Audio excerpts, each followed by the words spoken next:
With great power comes great responsibility. My content existed because I tried my very hardest to be an absolute and utter realist, especially with uncomfortable truths. I was pointing out that very uncomfortable. Is that a truth then? It's an uncomfortable truth in many parts of the world. It's not a truth that I'm happy about.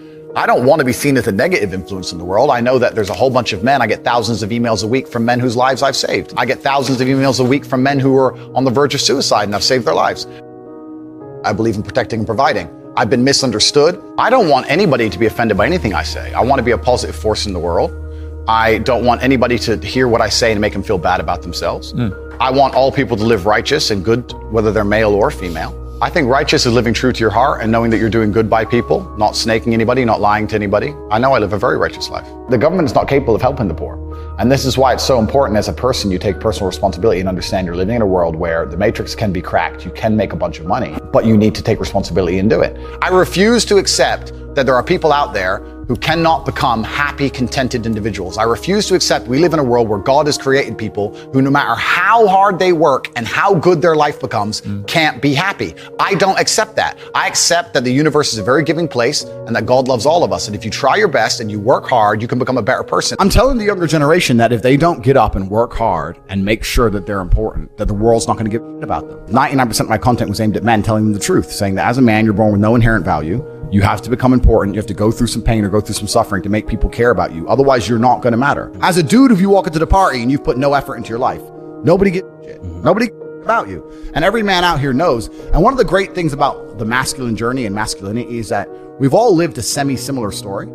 It's kind of cool. Like, we've all been the teenager, gets heartbroken. We've all been unimportant. We've all worked hard and then started to get some clout. And then we've all kind of lived the same kind of journey. So I say to everybody out there, yeah, if you don't follow that path and follow that journey and in one way or another get to the top, whether it's fighting, whether it's comedy, whether it's musician, whatever it is, if you're just going to stay somewhere near the bottom and then at the age of 44, email me saying I'm depressed, well, of course you're depressed. Loser. Yeah. But that was your choice because you have to build yourself as a man. And if you decide not to build yourself, then your life's going to suck.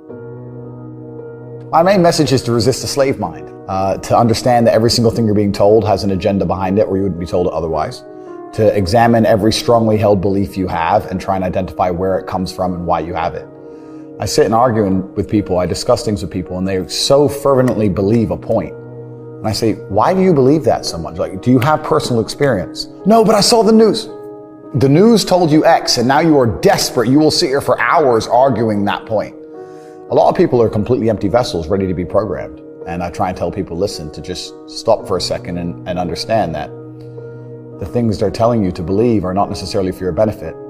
The people who make the rules don't make the rules for the benefit of everybody. They make the rules for the benefit of the people who make the rules of the game. So, telling people to resist a slave mind and just be critical thinkers, keep their brain open, pay attention to things, be perspicacious. That's the general theme. And it doesn't matter whether you're left, right, liberal, man, woman, etc. It's just think for yourself. That's the general message. I believe men and women are a beautiful union. I think we're slightly different, but when we work together, we're the most powerful force in the world. And I certainly believe that men and women, when they work together, is the most beautiful force on the planet. So of course I believe in men and women. Of course I believe in love. Of course I believe in marriage. Of course I believe in family. Okay. I believe in marriage in the traditional sense. I believe a man has a duty to stand up and be a real man. I believe that the problem with the world today that we are facing is that not enough men are sticking to the age-old ways of masculinity. I believe that me standing up and saying a man must protect a woman and provide for her, so he needs to make sure that she's safe. He needs a degree of authority. I believe women are sovereign individuals and they can make any choice they so desire. I think that it's important that we remember that a man has a duty. I think I certainly in my relationship have a financial responsibility to provide for my woman. My woman would never have to work unless she wanted to because I'm the kind of person who works hard enough. And I'll make another point that needs to be said. The number of women who have stood up and stuck up for me is ignored. Thousands of women are making videos saying, I've met Andrew Tate, he's such a nice guy. I wish I had a man like Andrew Tate who felt responsible to protect and provide for me. You know what? I do belong to my husband. That's why I married him and I love him. We ignore the thousands of women who stood up and stood by me and said everything I said is true. This is that there's a large contingent of men who still want to make money, go to the gym, be strong, drive a fast car, be traditionally masculine, and don't want to be shamed for that. And I believe that feeling depressed is real. I don't believe depression as a clinical disease is real. No. I think PTSD is very real. Unfortunately, I have some friends who suffer from that. I know that feeling depressed is real. I believe that the number one power you have against these things are trying to take control of your own mind and affecting your own life. I believe that it's not healthy to hand over all your power and believe that depression is an outside disease that you can't affect. I know that when I've had difficult periods in my life, and also many of my friends, like I've said, suffer from PTSD and been through terrible things. I've lived a very difficult life, and I know people who have, that the things that made them feel better is when they woke up and said, you know what, I'm not gonna allow this to damage me anymore. I'm gonna take responsibility. I'm gonna get up and I'm gonna fight this as hard as I can. If someone comes to me and says, I'm clinically depressed, or I feel very, very sad, I would say the first thing you need to do is stop accepting the identity of a clinically depressed person. Stop accepting you have no control over this. And what you need to do is stop identifying that way, and let's work together to try and fight against it. A lot of people who are clinically depressed are suffering with something in their life, and if you fix the problem in their life, perhaps they won't feel depressed anymore. The thousands of people who have emailed me saying, my doctor told me I was clinically depressed and it's a disease that I have got in my brain and I can't be fixed. And I started listening to you and I realized that that's not the case and I can fix my own life, and you're the only person who has ever helped me. I believe feeling depressed is real.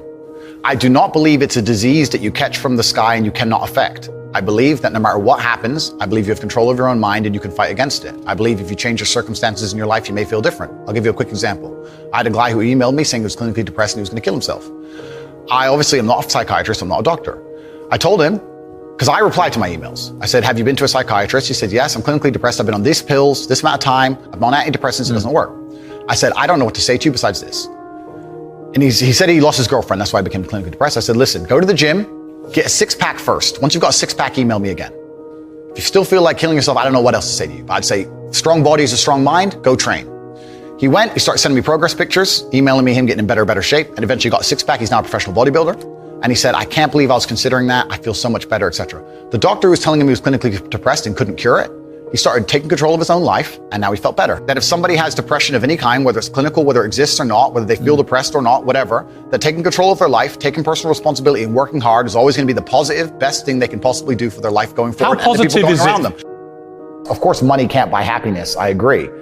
But money is the third most important thing in the world. First is your health, because you have nothing if you're going to die. Second is your relationships, because you need love and family. That matters the most. But money can buy everything else. So money's the third most important thing.